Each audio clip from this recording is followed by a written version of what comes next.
fazer alguma questão daquelas de análise dimensional? Viram lá aqueles problemas? Tentaram fazer algum por si só? Como é que está a vida de vocês com essa primeira parte dessa terceira unidade?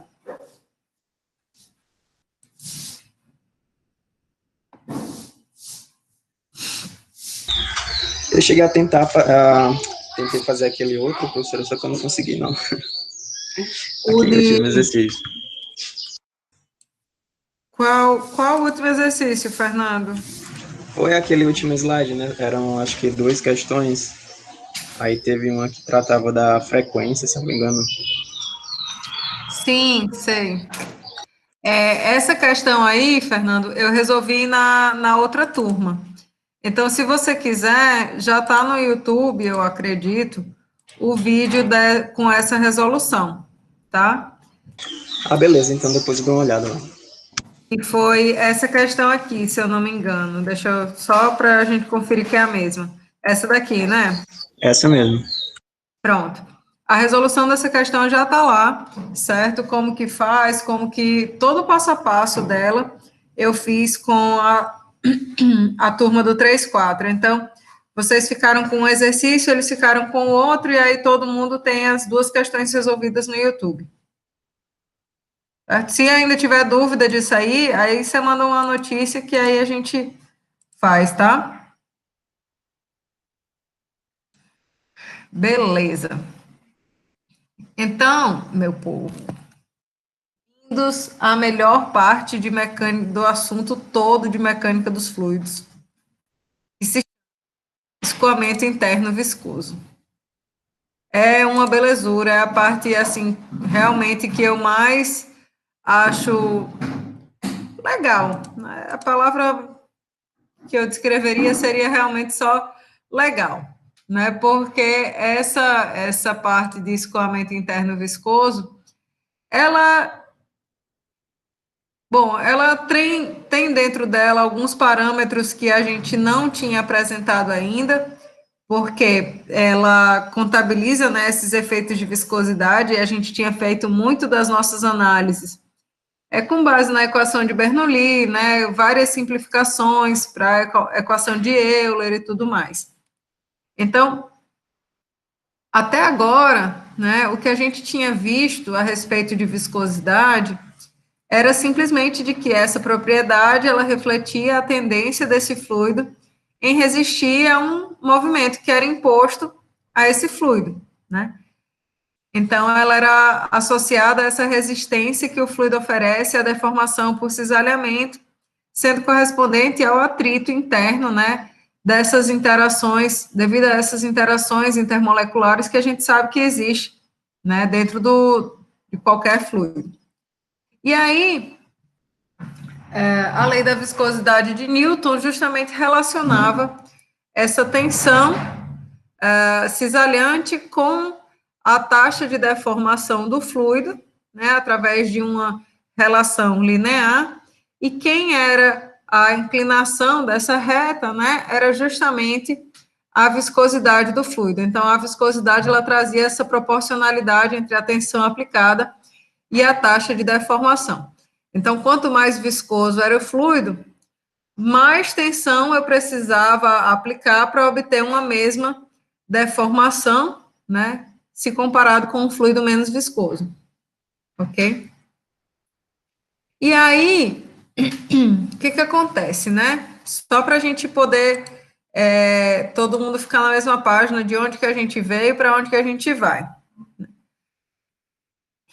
A gente divide a mecânica dos fluidos, né, em mecânica dos fluidos referente ao escoamento de fluidos não viscosos, né, e aí aqui a gente trata justamente de fluidos ideais, de acordo lá com a equação de Bernoulli e tudo mais. E aí nesse tipo de escoamento, ele pode ser um escoamento interno ou externo, de um fluido compressível ou não, certo? Quando a gente fala do escoamento de fluidos viscosos, então a gente tem que entender que a viscosidade ela vai ter um papel importante, né, na forma como esse escoamento ele vai se dar, nas características desse escoamento.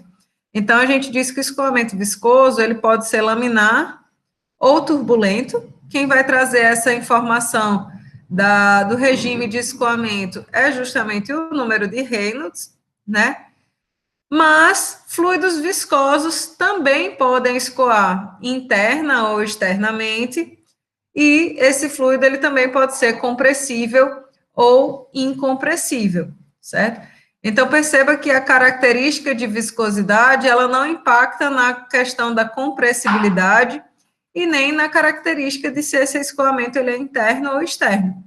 Ela simplesmente, né, diz respeito à informação de se eu preciso considerar esses regimes de escoamento ou não, tá? Então, no caso agora, a gente já deu uma palhinha aqui, né, estudou um pouco essa parte de escoamento não viscoso, e aí a gente vai começar a tratar do escoamento viscoso dos fluidos. Né?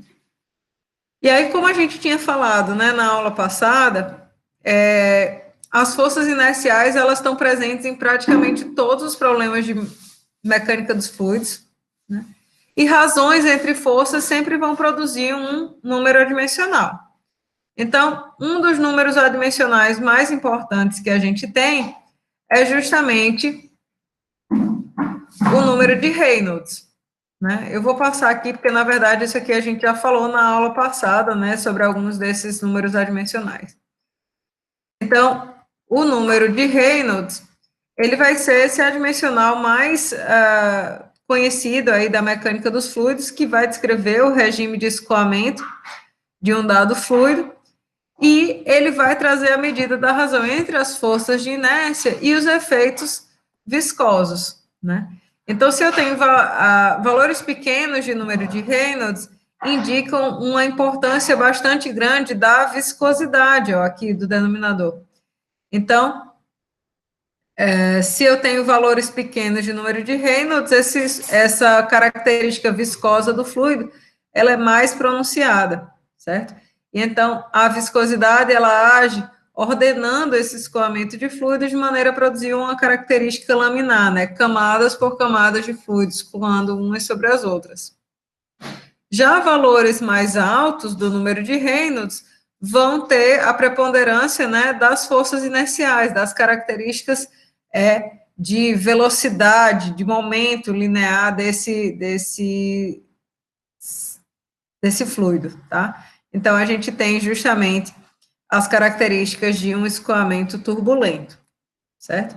Então, só para deixar bem claro, né, o que é a característica do escoamento laminar, o que é a característica do escoamento turbulento. Quando a gente fala no escoamento laminar, a gente diz que o escoamento ele se dá em camadas, né, bem definidas, então esses efeitos viscosos, eles são bem pronunciados, de maneira que o escoamento do fluido ele é bem ordenado, certo? Então, o fluido vai escoar em camadas sobrepostas, umas sobre as outras, sem mistura entre essas partículas de fluido. E aí, para esse escoamento lindo e maravilhoso, a gente consegue ter uma solução analítica direta, né? A gente tem esse fluido obedecendo bem direitinho a relação lá de tensão, deformação, etc. E aí a gente consegue modelar esse comportamento, né, bem claramente. Perceba que quando a gente entra no caso do escoamento turbulento, né, se verifica mistura entre essas camadas de fluido. Então, os efeitos inerciais, eles superam aqueles efeitos viscosos, né, para produzir um número de Reynolds bastante grande.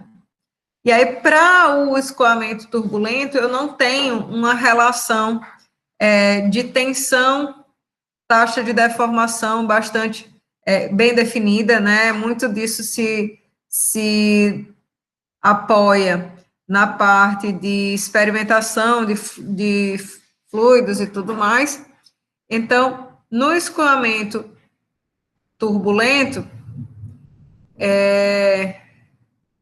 a gente tem a mistura entre essas camadas de fluidos, né? A gente tem a importância da transferência de quantidade de movimento nesse caso.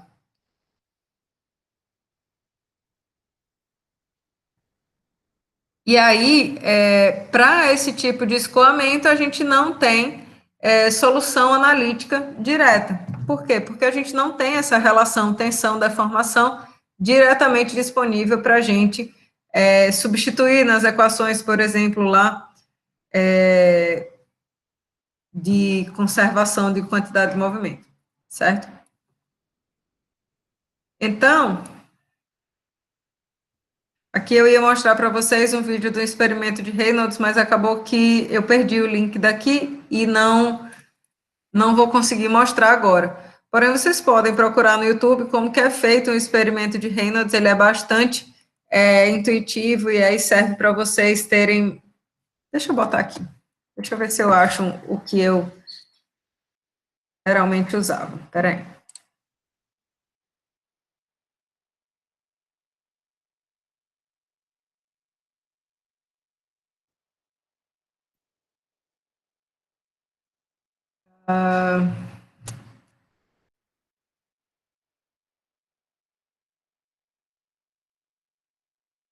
Bom, então, vou botar isso daqui, mas eu não vi ele antes, tá? Então, pode...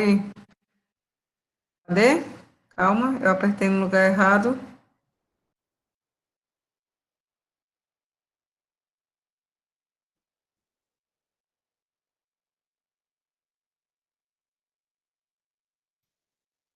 Iniciou o escoamento de fluidos.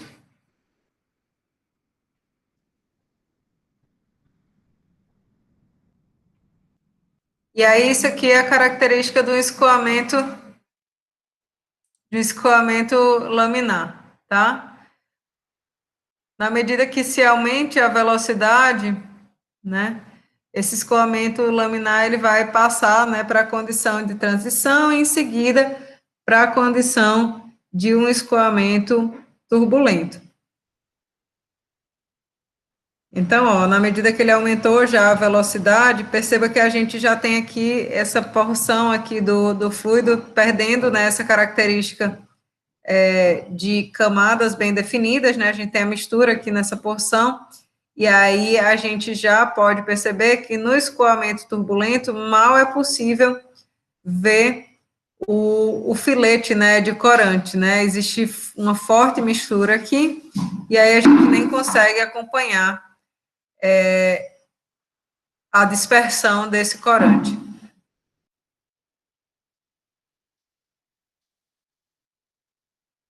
Bom, então, isso aqui eu acho que já serve para dar uma ilustrada no que eu quis trazer para vocês.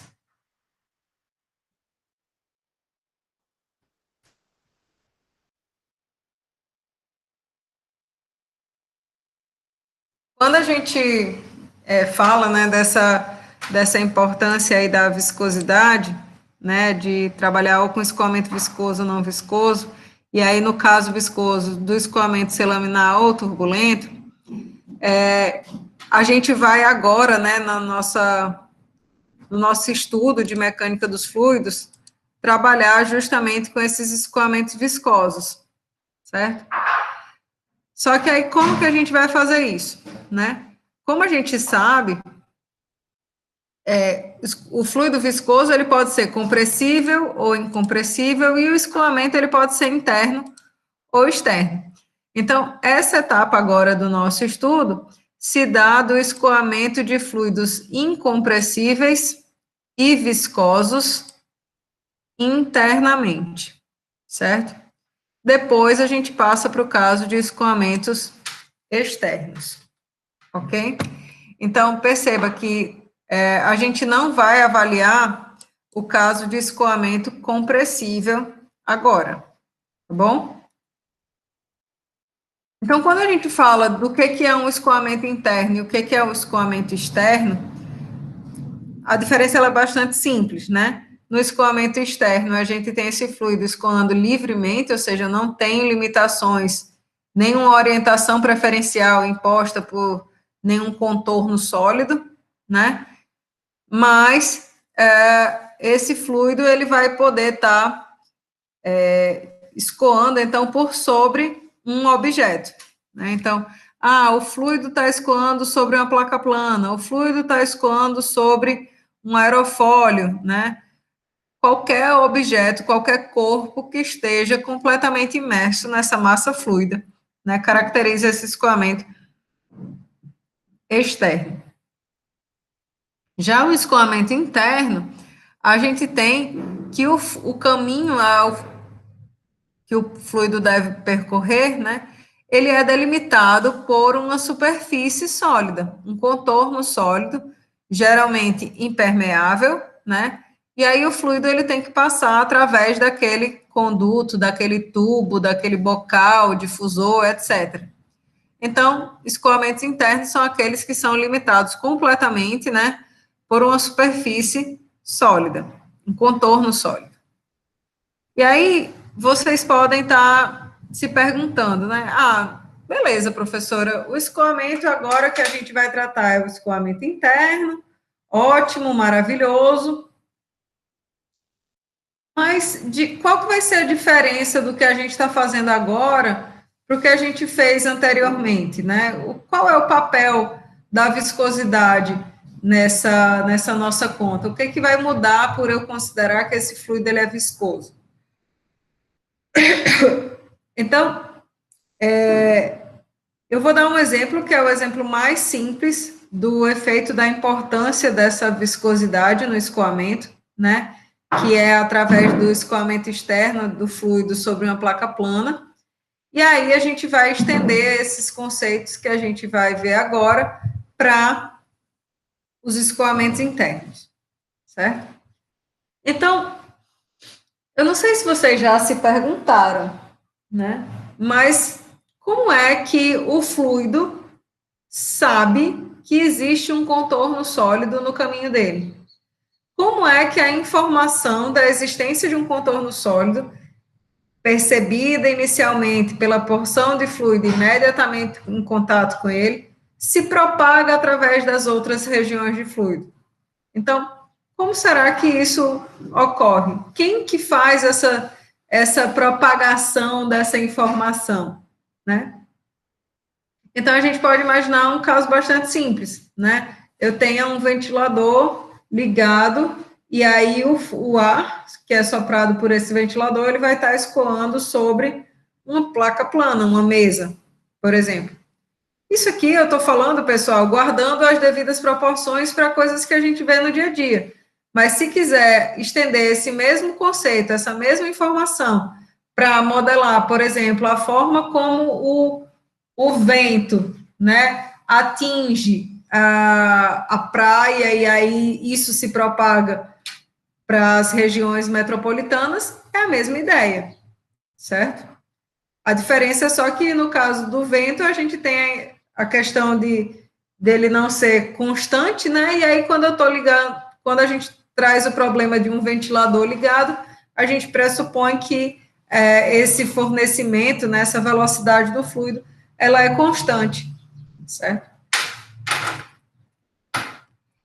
Então, quando a gente tem uma situação como essa, a gente pressupõe, né, que o fluido, ele atinge esse contorno sólido, essa placa sólida, com um perfil de velocidades que a gente chama de perfil de velocidades U infinito, perfil de velocidades ao longe, né? Em que eu tenho uma uniformidade de valor da velocidade em todo esse perfil. Quando esse fluido ele entra em contato com um contorno sólido, a primeira coisa que acontece é que a condição de não deslizamento, ela passa a valer, né? O fluido, como a gente falou, ele se solidariza com o contorno sólido, com o qual ele está em contato. Então, se esse contorno sólido tem velocidade zero, então o fluido também vai adquirir velocidade zero neste ponto. E à medida que o fluido escoa sobre essa placa, a partir do bordo de ataque, ocorre a formação do que a gente chama de uma camada limite. O que é uma camada limite? É essa camada aqui, ó, delimitada por essa linha que eu estou destacando aqui para vocês, onde a gente verifica que existe uma importância aqui, ó, dos efeitos de viscosidade. que isso quer dizer? Dentro da camada limite, os efeitos viscosos, eles são importantes e eles promovem o retardo, né, das camadas sucessivas de fluido. Então,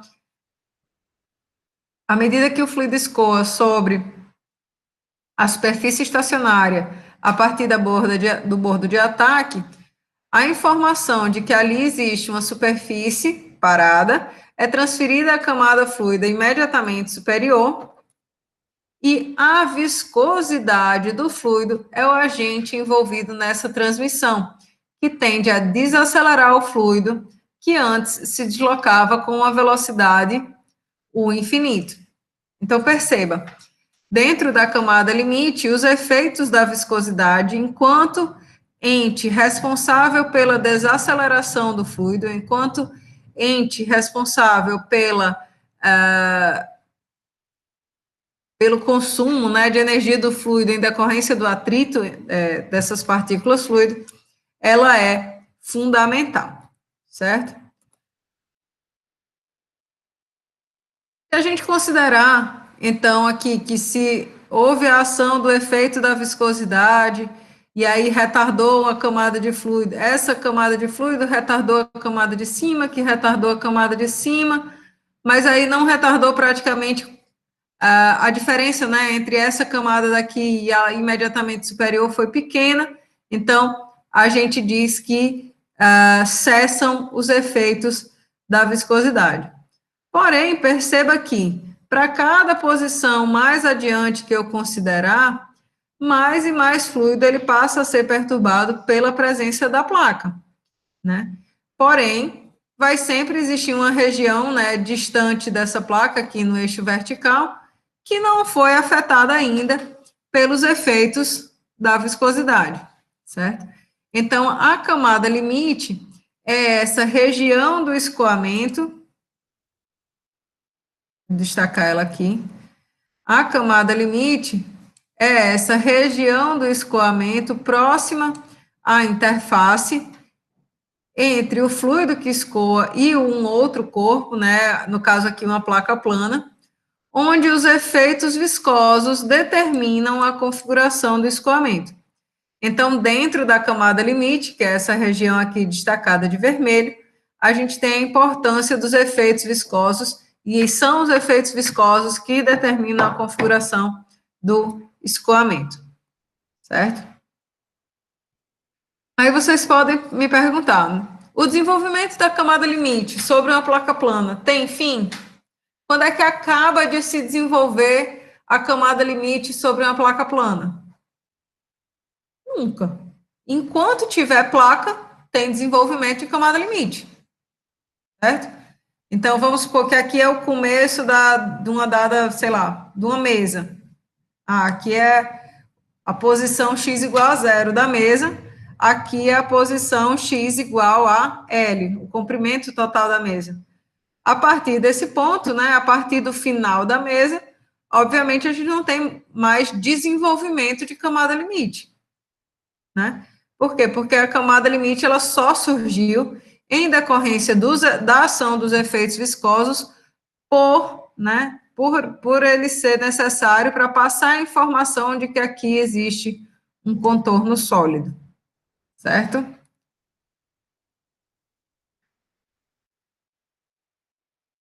Dúvidas nessa parte de desenvolvimento de camada limite? Deu certo para vocês? Não deu certo? O que é camada limite? Fernando, João, tudo certo?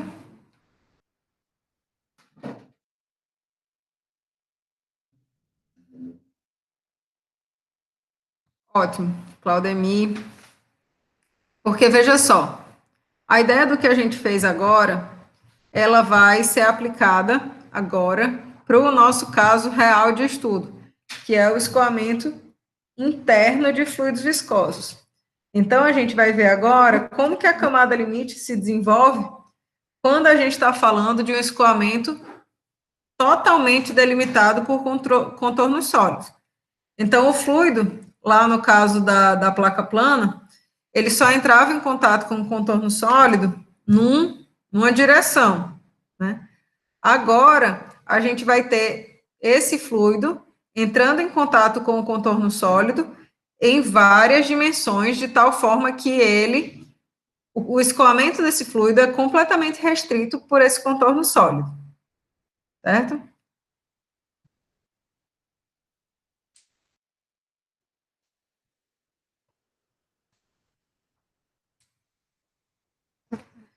Então, assim, a gente tem, né, alguns escoamentos que eles são tipicamente encontrados, né, na mecânica dos fluidos. O caso que a gente vai tratar agora, que é o caso de escoamento interno, diz respeito a escoamentos nos quais o fluido se encontra completamente restrito por paredes sólidas, sejam elas tubos, dutos, restrições, difusores, qualquer um. São chamados escoamentos internos. Então, seria o caso de um fluido que estaria escoando como por dentro dessa tubulação aqui, certo? Esse tipo de escoamento aqui, ele não é um escoamento interno. Por quê? Porque ele não é completamente restrito por paredes sólidas. Ele só é parcialmente restrito, né, na medida aqui que eu tenho essa calha, que orienta parcialmente o escoamento do fluido. Mas, perceba que neste caso aqui, a gente tem a possibilidade desse fluido estar evaporando, né? Sei lá, algum animal vir aqui beber esse fluido. Então, vão existir fenômenos aqui que eles não são, não são modelados da mesma maneira que o escoamento interno, que é completamente restrito por paredes sólidas. Então, a evaporação seria um desses fenômenos, tá? A evaporação é um fenômeno de transferência de massa e não de transferência de quantidade de movimento, que é o nosso foco aqui em mecânica dos fluidos.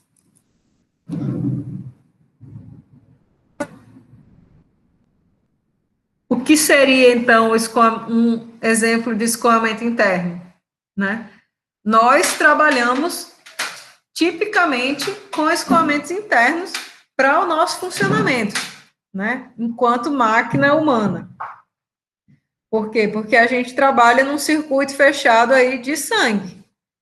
Então, entra sangue no coração, o coração é um músculo, né, que bombeia, na verdade ele vai ser para a gente, se a gente fosse modelar isso aqui, uma bomba alternativa que supre a cadeia, né, arterial, que é a cadeia com sangue oxigenado, com uma dada pressão arterial lá, certo? Então, a gente vive em um escoamento interno. Outros exemplos, né, de escoamento interno, tanto de, no caso aqui, gases, tem o gasoduto nordestão, que liga, bom, são mais de 600 quilômetros, eu acho que é lá de Fortaleza até aqui, a refinaria Clara Camarão, lá na, refinaria não, agora é a unidade de processamento, lá em Guamaré, né? Então, se manda gás natural de um estado para outro. Então, o gás escoa através de um duto, né, de um estado para outro, 600, 700 quilômetros, com unidades aí de bombeio para regulamentar essa pressão e fazer verificação, né, da qualidade do gás. Então, mesma coisa para transferência de petróleo, por exemplo, através dos dutos, né, que ligam lá do navio até a unidade de processamento interno. E aí vocês podem imaginar N escoamentos internos, tá, pessoal? Tem exemplo, é o que não falta aqui. Vamos lá. Eu estou trabalhando com a dosagem de um fármaco num paciente através lá sei lá, de uma... como é o nome daquilo? Intravenosa. Eu não lembro como é o nome que se diz para quando a gente faz uma punção, sei lá. Eu acho que é punção intravenosa, né? Então, você vai dosar um fármaco e aí você quer estudar esse escoamento por algum objetivo qualquer. Então, esse também é um escoamento interno.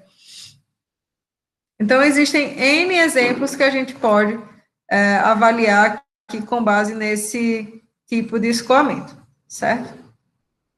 E aí a gente vai fazer o seguinte, a gente vai dividir esse escoamento laminar, viscoso interno em dois aspectos, que é a análise qualitativa e a análise quantitativa, para o escoamento laminar. Quando a gente resolveu o escoamento laminar, que é aquele, como eu falei para vocês, que a gente tem uma solução analítica direta, né, para obter resultados interessantes dele, aí a gente vai para o escoamento turbulento, certo? E no escoamento turbulento, a gente vai fazer a análise tanto qualitativa quanto quantitativa, ok? Então, a ideia é a seguinte, né? Todo e qualquer escoamento, bom, não todo e qualquer, né? Mas a maior parte dos escoamentos, né? Onde um fluido escoa através de uma tubulação, né? Um escoamento interno, existe uma seção de alimentação e existe uma seção de descarga, certo? Aqui nessa figura é retratado para a gente justamente um tanque, onde ele está alimentando essa seção 1, que seria a seção de alimentação, e esse fluido escoa através de uma tubulação, que é parte reta, parte curva, parte reta novamente, até uma seção 6, que seria a seção de descarga, tá? E aí, a região do escoamento próxima à alimentação, que é essa região de entrada, como eu falei para vocês, geralmente ela tem um perfil uniforme de entrada, certo? Então, a gente tem essa uniformidade da velocidade na hora que se tem a entrada desse fluido dentro de uma tubulação. Porém, como a gente falou, né, lá para a camada limite sobre uma placa plana, os efeitos viscosos, eles vão provocar a aderência do fluido às paredes desse contorno sólido, né? O fluido, ele vai ser solidário ao contorno sólido com o qual ele está em contato. Então, se a gente tem um duto parado, esse fluido, ele vai adquirir velocidade zero, né? Quando ele estiver em contato com essas paredes. Porque a gente tem que obedecer a tal da condição de não escorregamento, né? Então, esse efeito viscoso que ele vai se propagar de uma camada a outra do fluido, né? Ele origina justamente a camada limite, né? Na qual a velocidade ela é reduzida nas regiões próximas à parede. Então, inicialmente, esse fluido ele vinha escoando com um perfil uniforme, ele percebe a informação de que essa superfície ela está parada, a superfície da tubulação, e aí, automaticamente, esse fluido passa a obedecer a condição de não escorregamento, adquire velocidade zero, e aí a camada seguinte, ela é retardada em decorrência dos efeitos viscosos, né? E aí, da mesma maneira que a gente viu lá para a placa plana, se a gente for observar mais e mais posições mais adiante, né, mais e mais fluido ele vai passando a perceber e vai recebendo a informação de que existe um contorno sólido estacionário, certo? Então, essa camada limite, ela vai crescendo. Perceba que, diferente lá da superfície plana, né, da placa plana, aqui a gente tem uma situação tridimensional. Então, essa camada limite, ela vai crescer em toda, né, em toda a luz, digamos assim, dessa tubulação. Então, se vocês imaginarem isso aqui, opa, deixa eu pegar aqui a caneta. Se vocês imaginarem a seção, né, dessa tubulação, seção circular, e forem observar o escoamento aqui dentro, né, a gente consegue ver que essa camada limite ela vai crescer dessa direção, dessa direção, dessa direção. Em todos os sentidos vai haver esse efeito de crescimento aqui num perfil mais ou dessa maneira aqui, né, da camada limite.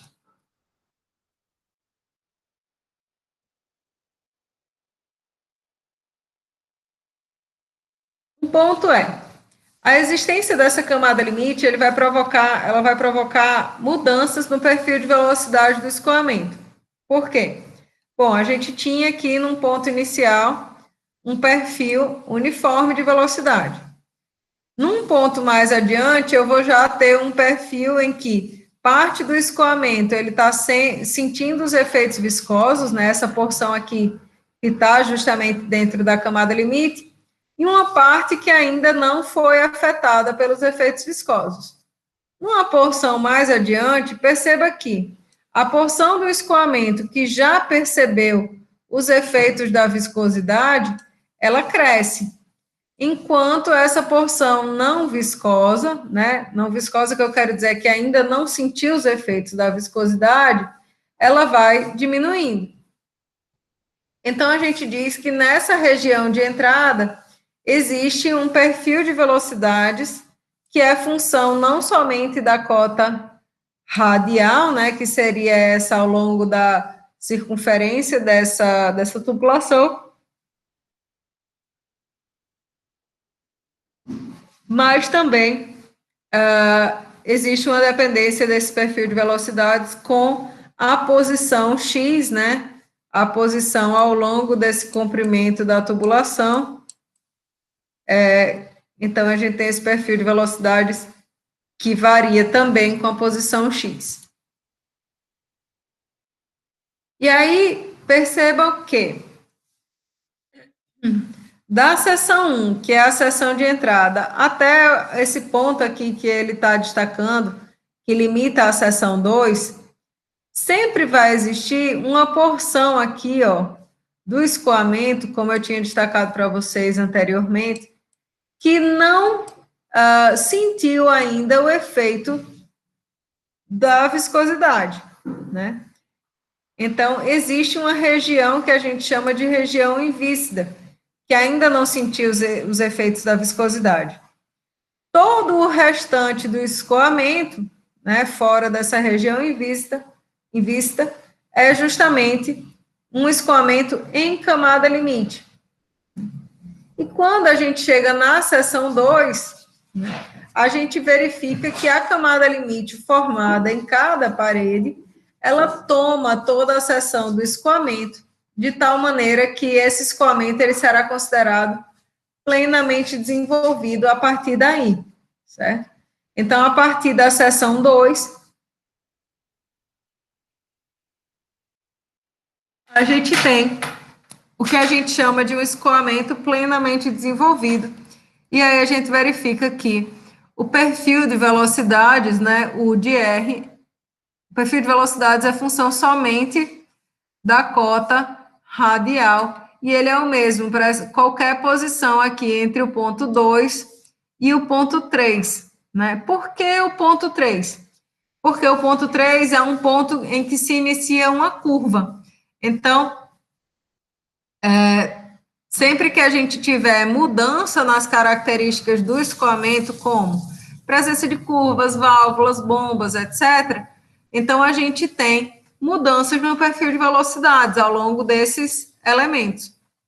Então, da seção 2 até a seção 3, que pode ser alguma coisa como quilômetros, ou metros, ou centímetros, né?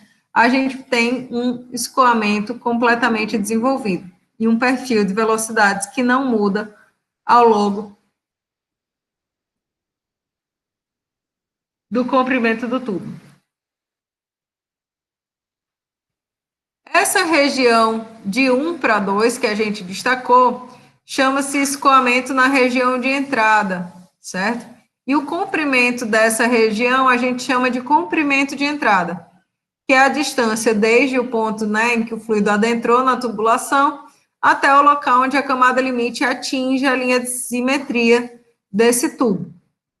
A partir desse ponto, o perfil de velocidade ele vai ser plenamente desenvolvido, então, esse formato do perfil de velocidades ele não vai variar mais na direção de x, certo? Ele só existe, o perfil de velocidade só tem variação com a direção radial nesse caso.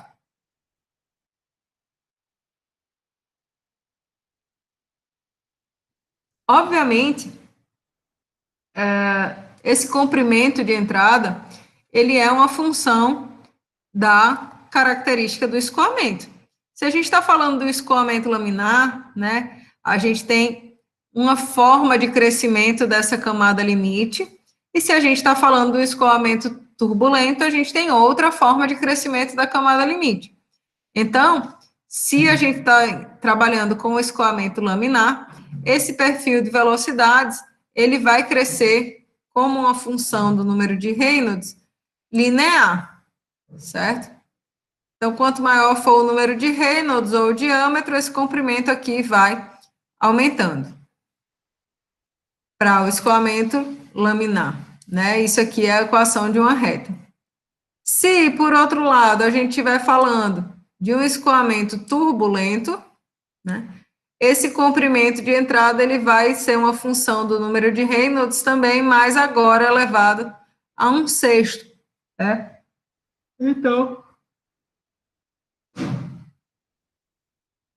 Então, nesse caso, a gente tem esse comprimento de entrada sendo bem reduzido para o caso do escoamento turbulento, certo?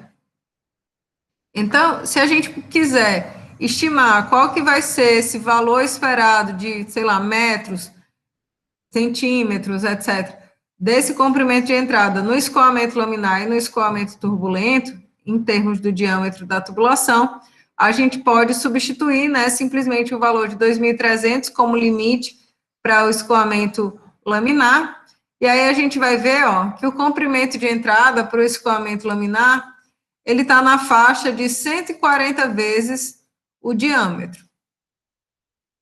Já para o escoamento turbulento, esse número é da ordem de 25 a 40 vezes o diâmetro. Então, no escoamento laminar, se requer muito mais comprimento de tubulação para que se atinja a condição de escoamento completamente desenvolvido. Enquanto no escoamento turbulento, esse trecho ele é bem menor.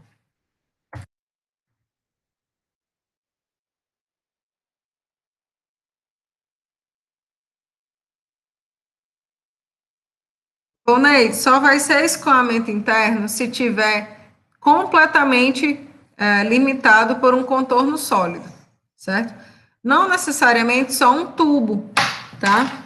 Porque tubo pressupõe que a seção ela é circular. A gente pode ter escoamento através de dutos, né, que podem ser retangulares. A gente pode ter, a seção pode ser retangular. A gente pode ter escoamento do fluido dentro de um difusor, em que a seção livre para o escoamento ela vai aumentando, né, em uma restrição em que ela vai diminuindo, nas curvas, nas válvulas, nos acessórios, né. Então, todos esses são escoamentos internos. Só se esse fluido ele não for limitado por um contorno sólido é que a gente diz que o escoamento ele é externo.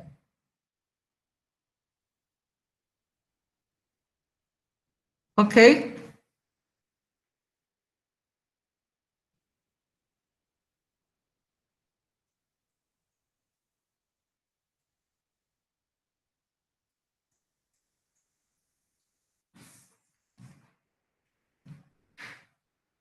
Entenderam aí como é que funciona esse crescimento da camada limite?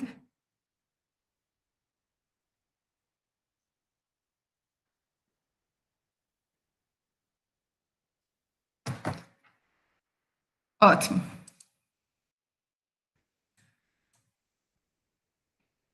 Então,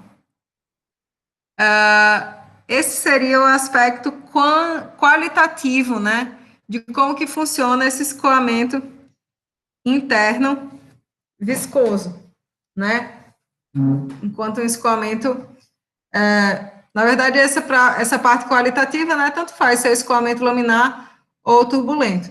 Porém, nessa parte quantitativa agora, a gente vai passar justamente para o escoamento, a análise quantitativa desse escoamento, certo? Então, nosso objetivo agora é o de avaliar perfil de velocidades, vazão, queda de pressão, né, várias características que são pertinentes a esse escoamento laminar. Então, vamos lá. Pelo teorema de transporte de Reynolds, né, para uma propriedade genérica qualquer aí do escoamento, a gente tem aí que a taxa de variação da propriedade do sistema vai ser a soma da taxa de variação da propriedade no volume de controle, mais o fluxo líquido dessa propriedade através da superfície de controle, né? Isso aí vocês já sabem. E aí, se a gente for considerar um escoamento completamente desenvolvido, ou seja, aquele em que a gente já está trabalhando naquela região em que o perfil de velocidades é uma função somente da cota radial, né? Um escoamento em regime permanente de um fluido incompressível em um tubo horizontal, que é a maior parte aí dos casos, né? A gente tem algumas simplificações a fazer sobre esse teorema de transporte de Reynolds, avaliando as forças, né? Ou seja, sobre o teorema de transporte de Reynolds, quando aplicado à equação de conservação do momento linear. Então, vamos lá.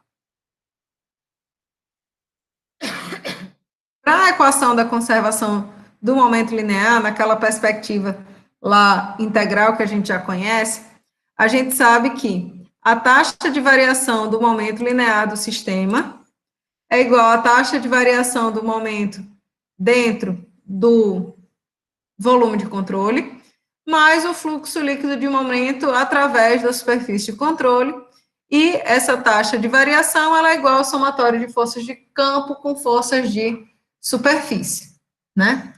Só que aí a gente falou que esse escoamento ele ocorre em regime permanente em um tubo horizontal, ou seja, não existem forças de campo nessa direção X, e é de um fluido incompressível. Então, se esse escoamento é de um fluido incompressível, a gente tem que vazão mássica na seção de entrada tem que ser igual a vazão mássica na seção de saída, né? Então, a gente consegue ver que esse tubo aqui produziria um momento através da superfície de controle nulo, certo? Isso aqui resulta para a gente simplesmente que as forças de superfície que atuam na direção X têm que ser iguais a zero, certo? Somatório de forças de superfície que atuam na direção X tem que ser iguais a zero.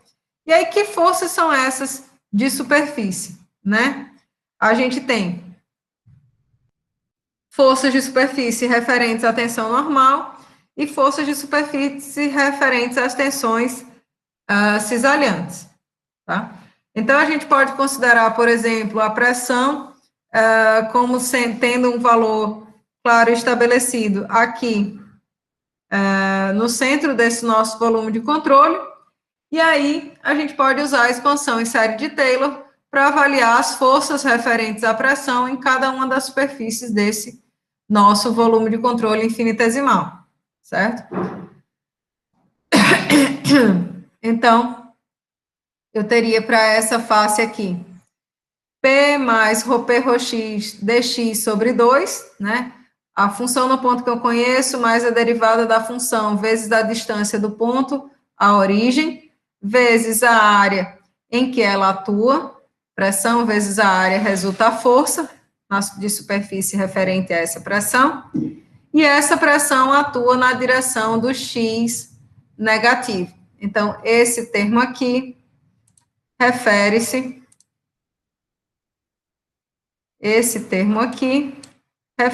a esse componente aqui, certo? Com este sinal de menos. Na seção aqui de entrada, então, a gente teria a função mais a derivada da função vezes a distância do ponto que eu não conheço para o ponto de origem. Então, menos dx sobre 2 vezes a área para avaliar essa força referente à pressão, certo? Então, esses seriam os termos de força de superfície em decorrência das tensões normais, né? Além das tensões normais, a gente tem aqui, para esse elemento de fluido, a ação das tensões viscosas, né? As tensões cisalhantes. Então, atua uma tensão cisalhante em toda essa área, né? Molhada, digamos assim, toda essa área aqui externa desse cilindro, tá? E aí a gente diz que a força referente à tensão cisalhante é a tensão vezes 2πr dx, certo? 2πr, que seria o comprimento dessa circunferência, vezes o dx, que seria justamente a largura desse elemento infinitesimal. Fazendo isso, a gente consegue ver que esse termo de pressão se cancela com esse, esses dois aqui vão se somar, certo? E a gente pode cancelar, ó, π r quadrado, π r quadrado, π r, né? Então, aqui sobra, resta sempre um raio, e aí a gente pode também cancelar esses dx aqui, né? dx, dx e dx.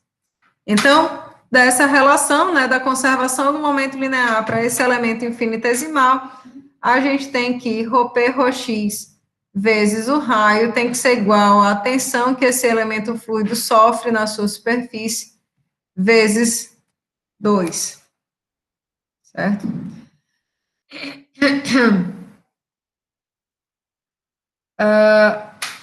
Se a gente for, né, integrar esse termo para avaliar a tensão e a queda de pressão no escoamento, a gente vai obter a seguinte relação, né?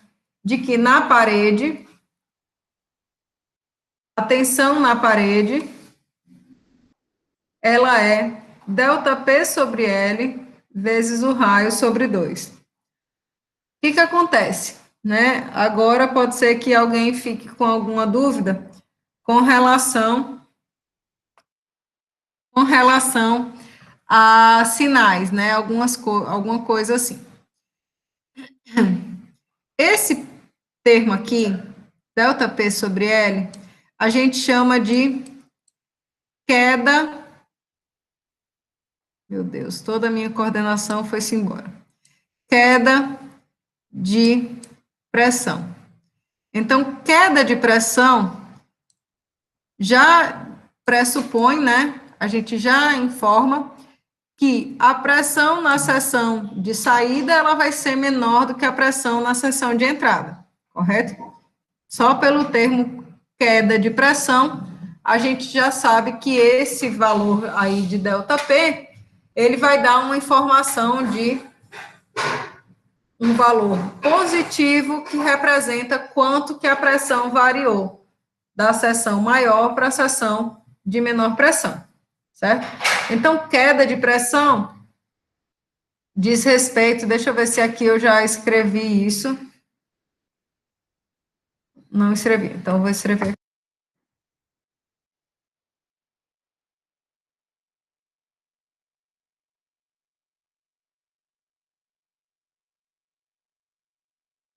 Quando a gente fala em ΔP, só ΔP, sem isso se preocupar se é queda de pressão ou não, qualquer delta, né, na vida da gente, é um final menos um inicial, não é isso?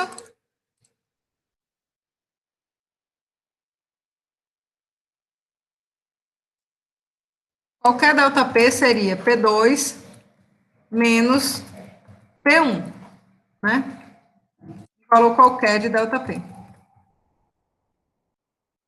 Seria P2 menos P1. Se P2 é uma seção mais adiante, perceba que a pressão na seção 2, ela é sempre menor do que a pressão na seção 1, da qual o fluido vem. Então, esse valor aqui, ΔP, ele é uma quantidade, né, menor do que, é uma quantidade negativa, né, isso aqui dá menor do que zero. Por quê? Porque P1 é maior do que P2, certo? Isso aqui eu estou falando só de deltas P's, variações de pressão, certo? Quando a gente trabalha com esse termo aqui, ρP-ρx, ρP-ρx representa justamente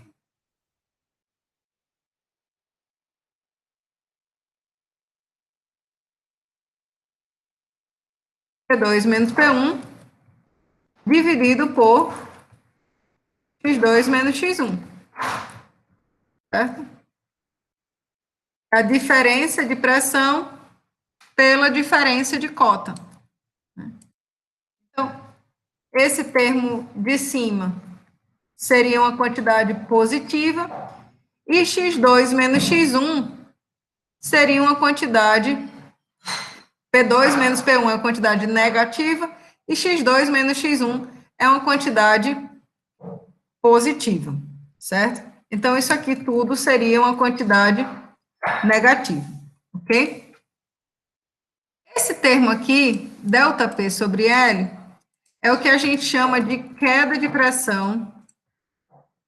ΔP sobre L tem o nome de queda de pressão por unidade de comprimento. Então, a gente pressupõe, né, que queda de pressão represente justamente um valor positivo. Olha, a pressão caiu de 50 para 20. Então, a queda de pressão foi de 30, certo? Então, ΔP sobre L vale menos o ρx. Por quê? Porque a gente está interessado em representar justamente o valor positivo. O que é, quanto que foi a queda da pressão, certo? Por que eu estou falando isso? Porque vocês vão ver aqui, ó, que a queda de pressão está sendo igual a 2 tal sobre R, sendo uma quantidade constante. E esse tal aqui, pessoal, é o tal que a gente chama o tal da parede. Então, enquanto a tensão cisalhante no fluido varia linearmente de zero na linha do centro até um valor máximo na parede e aponta nessa direção aqui, que seria relativo às camadas do fluido, né? Então, essa é a tensão de cisalhamento no fluido.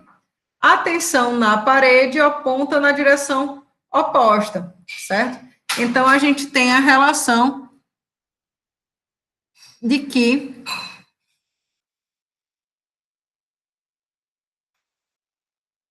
a tensão na parede é ΔP sobre L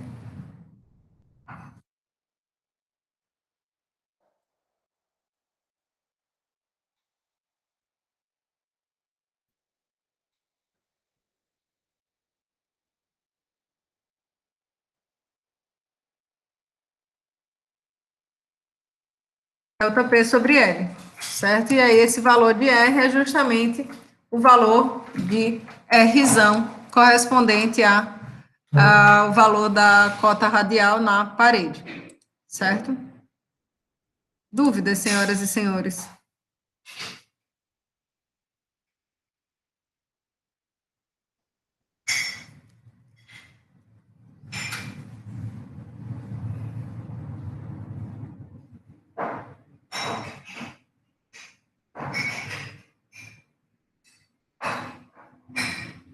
porque a tensão de cisalhamento é linear, mas a distribuição de velocidade é curva,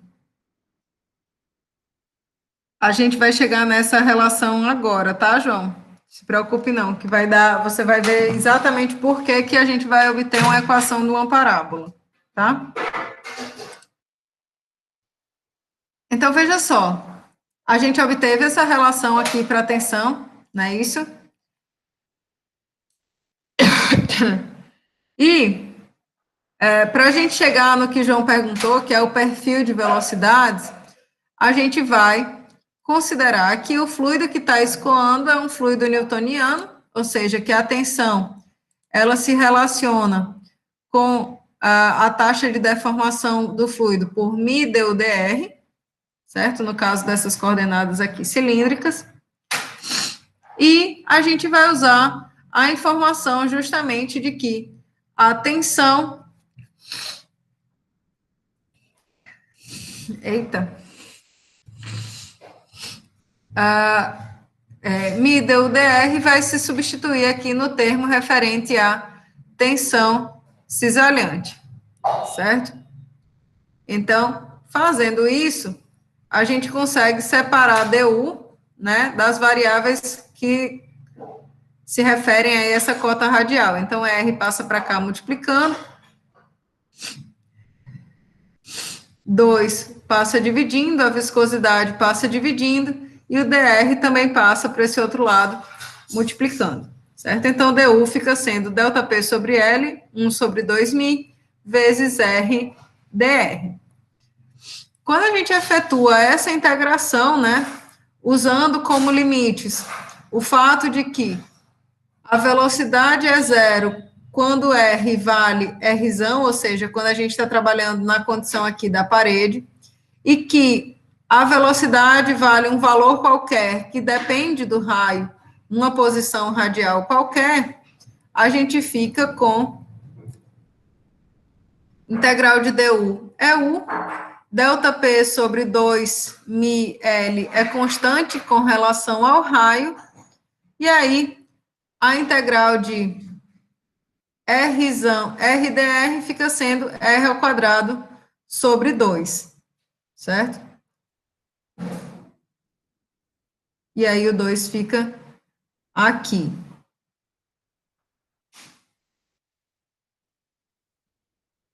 Espera aí que tem alguma coisa estranha, deixa eu observar isso aqui um momento.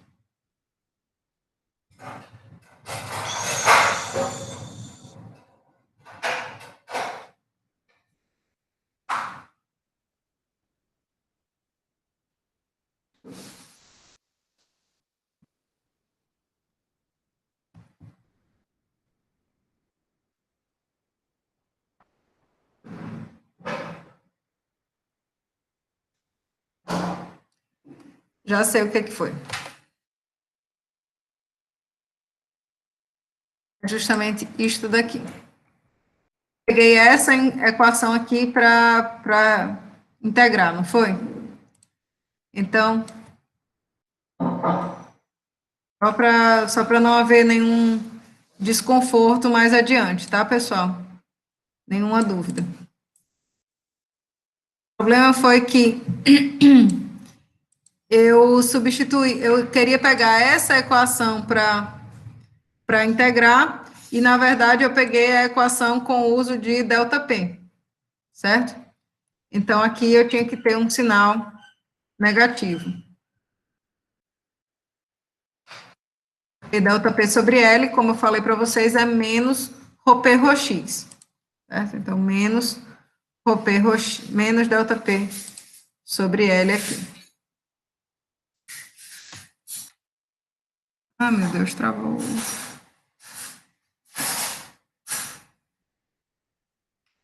Então, assim sendo, eu vou só corrigir aqui para ficar tudo de acordo.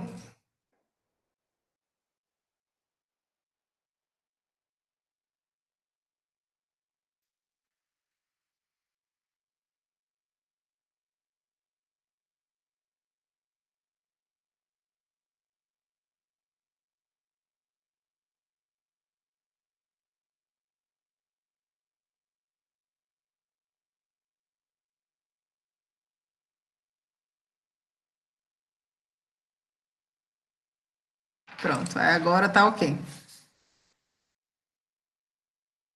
Não sei nem se vocês viram o que estava errado, se tava tudo ok. Vocês viram?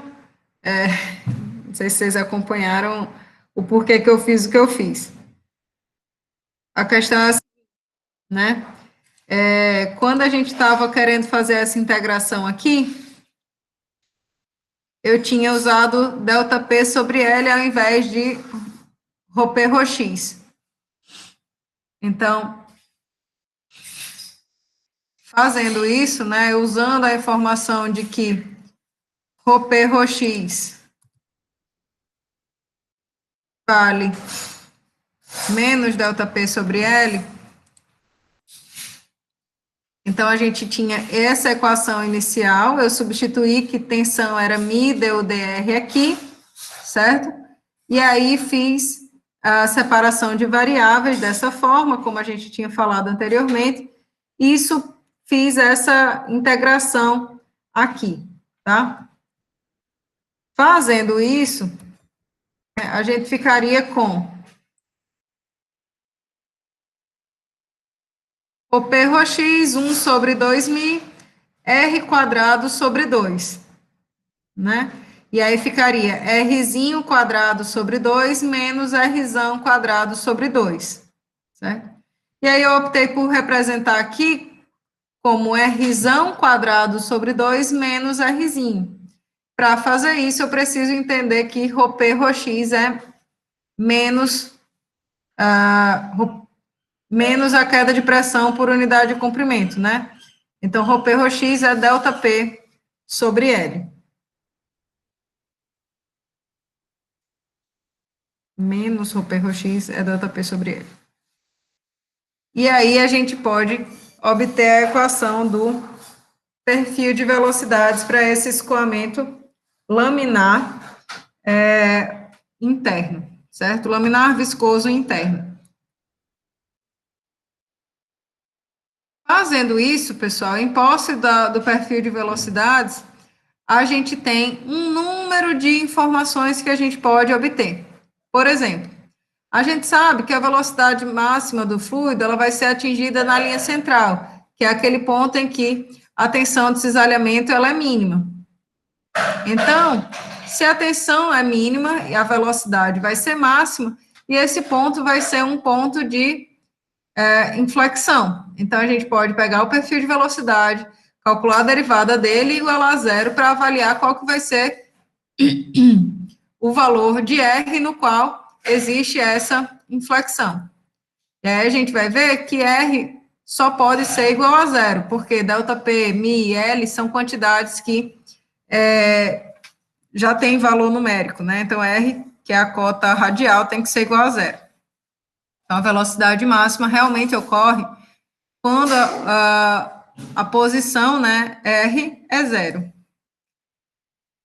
Então, eu posso pegar aquele perfil de velocidades e aplicar a condição de que quando Rzinho for zero, eu vou ter o valor da velocidade máxima. Então, a velocidade máxima para esse tipo de escoamento é ΔP sobre 4.000L, Rzão ao quadrado. Além da velocidade máxima, a gente pode calcular outras coisas, né? Como a vazão volumétrica do escoamento. Então, a gente sabe que vazão volumétrica é integral do perfil de velocidades através da área do escoamento. Então, a área referente a esse escoamento é a área desse cilindro aqui, dessa luz aqui infinitesimal. Então, é 2πr vezes um dr, né? Um dr aqui. Então, a gente pode fazer essa integração desse perfil de velocidades, né? Essas quantidades aqui são constantes. O 2π também sai da integral, né? Esse 4 com esse 2 podem se cancelar para formar aqui 2π, 2.000, quer dizer, no denominador. E aí, integral de Rzão, RdR, é Rzão, R quadrado sobre 2. E a integral aqui de R3, dr fica R a quarta sobre 4, certo? substituindo, né, os limites, quando Rzinho for igual a Rzão, né, integrando desde zero até Rzão, a gente tem justamente a equação que a gente chama de Hagen-Poiseuille, em que a vazão volumétrica do escoamento laminar, ela é predita em função da queda de pressão do escoamento, do raio da tubulação e da viscosidade do fluido, certo? Então, a informação de um perfil de velocidades, ela é essencial para que a gente possa calcular várias características desse escoamento, certo? Deu para entender, tensão, João, por que a tensão é linear, mas a distribuição de velocidades ficou uma equação de uma parábola?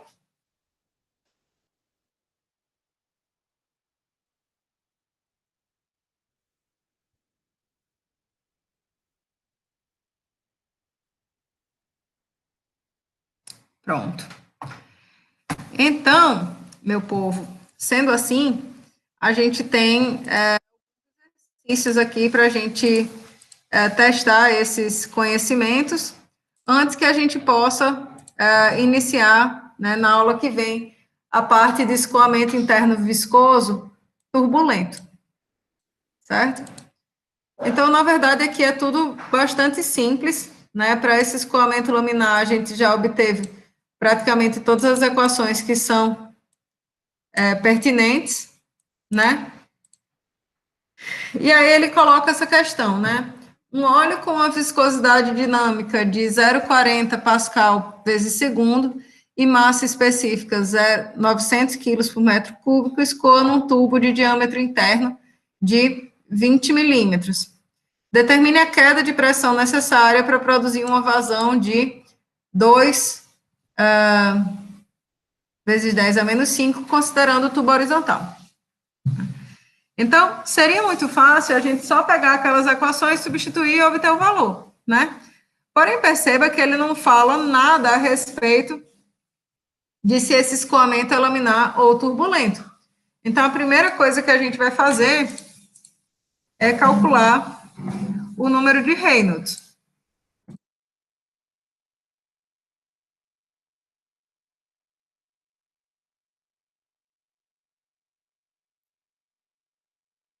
Opa.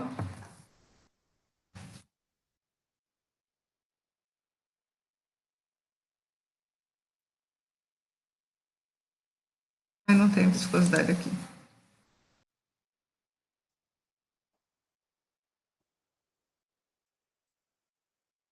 Avaliar se nessa condição aí de vazão, a gente tem realmente o escoamento laminar ou o escoamento turbulento.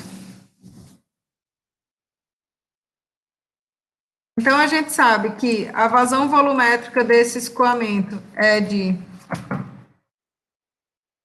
2 vezes 10 a menos 5. Opa. 2 vezes 10 a menos 5. E a gente precisa da velocidade desse escoamento para poder calcular o número de Reynolds, né? Então, velocidade vezes a área, π, vezes o diâmetro ao quadrado, sobre 4.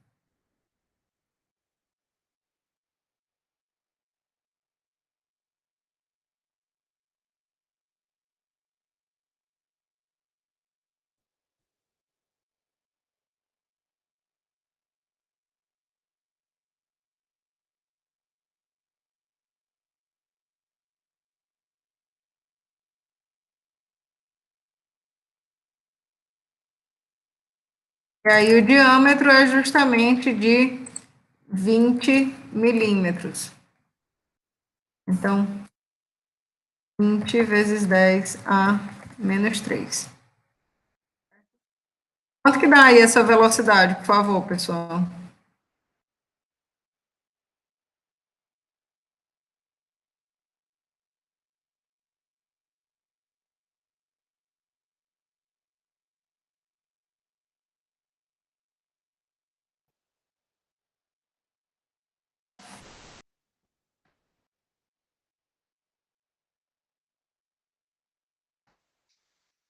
Deixa eu só ajeitar aqui. 400 vezes 10 a menos 6, não é isso?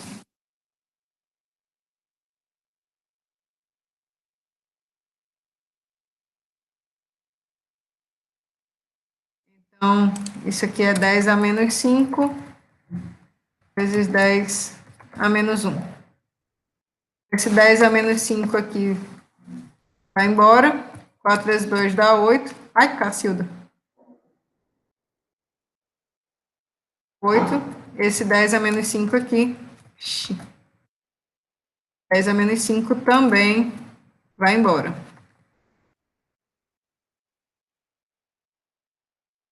Né? E aí a gente fica com 400 vezes 10 a menos 1. Isso aqui é 40. Então,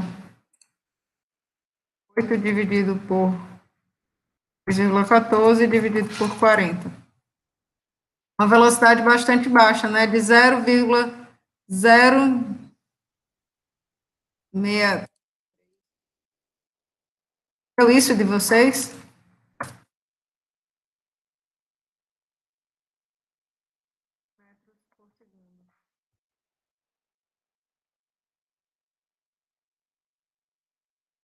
Massa específica 900, o diâmetro 20 vezes 10 a menos 3 metros, a velocidade 0,063 e a viscosidade de 0,40. Então, esse número de Reynolds aí fica sendo justamente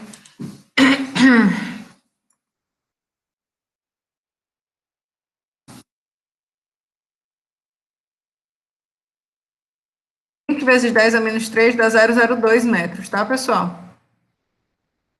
20 milímetros é 2 centímetros, que é 0,02 metros.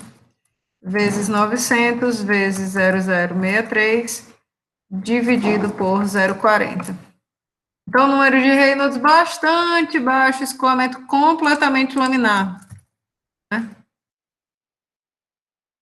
Deu 2,8, completamente laminar. Esse escoamento, ele é laminar. Então, a gente pode usar a equação de Hagen, fazer o William, eu só sei falar assim, tá, pessoal? Eu acho que é assim. Ninguém nunca me disse outra forma de dizer, eu estou chamando assim desde 1900 e volts.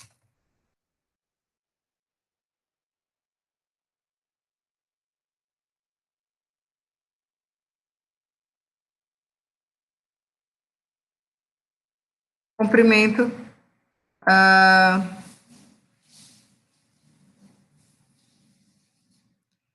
ele quer justamente que determine a queda de pressão necessária para produzir essa vazão, né? Então, a vazão a gente já tem a informação. E aí a gente vai calcular quem que é essa queda de pressão por unidade de comprimento do tubo, certo? Então, é isso aqui vezes 128 vezes 0,4 dividido por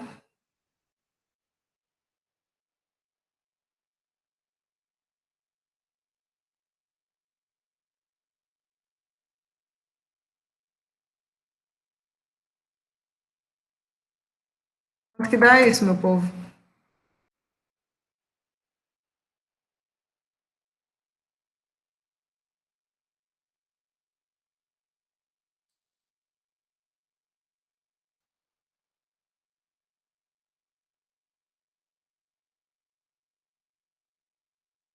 Eu estou sem calculadora. Eu estou sem calculadora científica. Então, se vocês puderem fazer essa gentileza.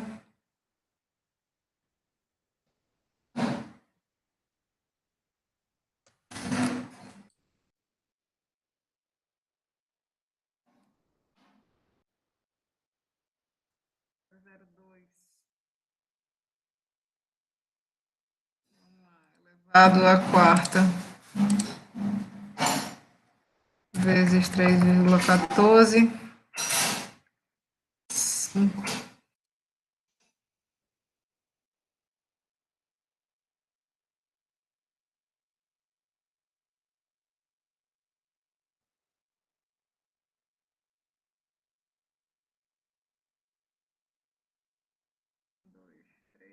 Quatro, 5, 6, 7. Então, 10 a menos 7 cai com esse 10 a menos 5 aqui, para ficar 10 a menos 2. E 2 vezes 28, vezes 0,4.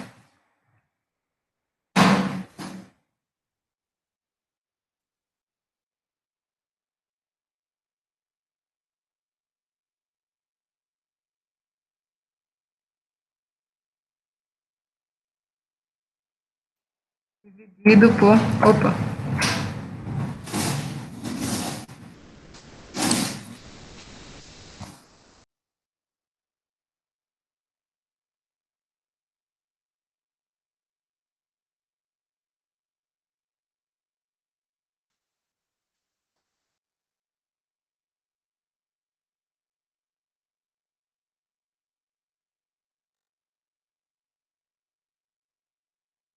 E se está dividido por 10 a menos 2, é vezes 10 ao quadrado, né? Então, isso aqui vezes 100.